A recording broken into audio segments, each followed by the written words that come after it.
Myself, Karanam Narayana, Assistant Professor, Vijayanagara College, Hosapete. Now in this session we shall understand interference fringes by wedge-shaped film. When two perfectly plane glass plates are inclined at a very small angle theta, a wedge-shaped air film is formed between the surfaces. If such a film is viewed by reflected monochromatic light, then the number of equidistant bright and dark fringes are observed, and these are parallel to the line joining the two plates.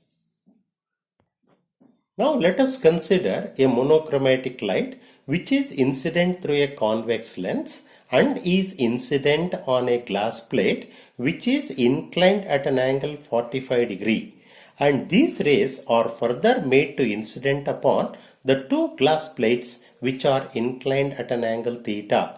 Now here you are observing these are the two glass plates which are inclined at an angle theta.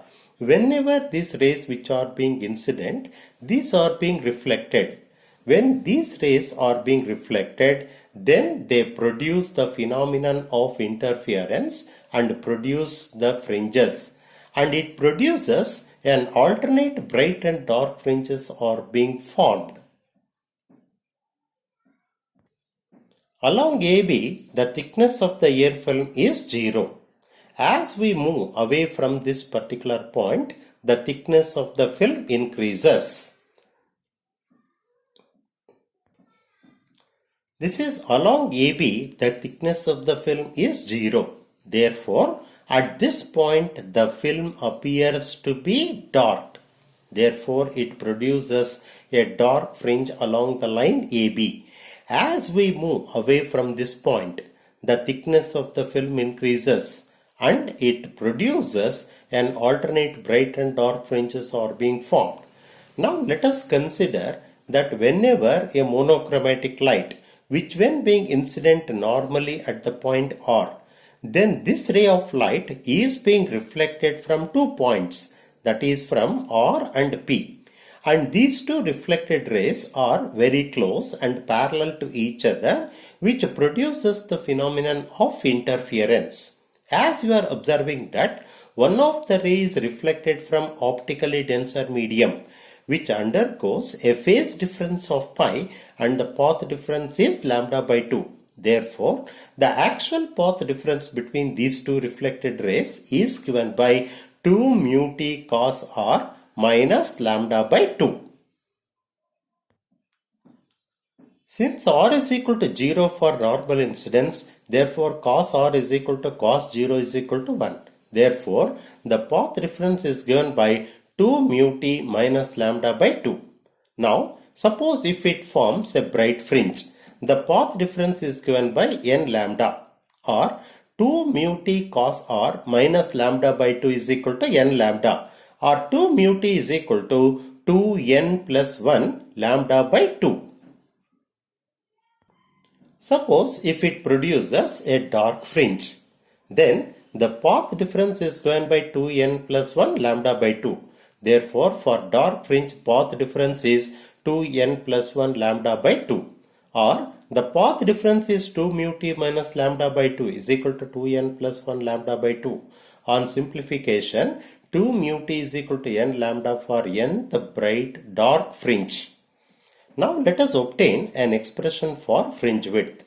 To obtain an expression for fringe width, for the dark fringe, 2 mu t is equal to n lambda. Now, what is this value of tan theta? To find tan theta, you are observing this triangle.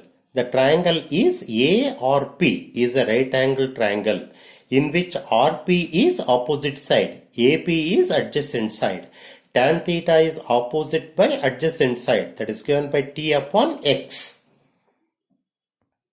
Therefore, tan theta is equal to T upon X. For small values of theta, tan theta is theta, or T by X is equal to theta, or T is equal to X theta.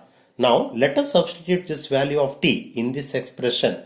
2 mu into T is X theta is equal to n lambda, or this value of X is equal to n lambda by 2 mu theta. which gives the distance of the dark lines formed from the edge AB. Here, this value of n can take the value from 0, 1, 2, 3, etc. Suppose if n is equal to 0, it is given by x0 is equal to 0. 0 into anything is 0. This corresponds to the line AB. If n is equal to 1, x1 is equal to n is 1. 1 into lambda by 2 mu theta. That corresponds to the first dark line. If n is equal to 2, x2 is equal to 2 lambda by 2 mu theta, which corresponds to the second dark line. Therefore, fringe width is nothing but the difference between the 2 points, that is given by x2 minus x1. That is, x2 is 2 lambda by 2 mu theta and x1 is lambda by 2 mu theta. Difference is lambda by 2 mu theta. Therefore, fringe width is given by lambda by 2 theta. Since mu is equal to 1 for air, therefore, the fringe width is given by beta is equal to lambda by 2 theta. When it is independent of order of the fringes, therefore equally placed dark fringes are formed. The same fringe width is obtained for the bright fringes as well. Thank you.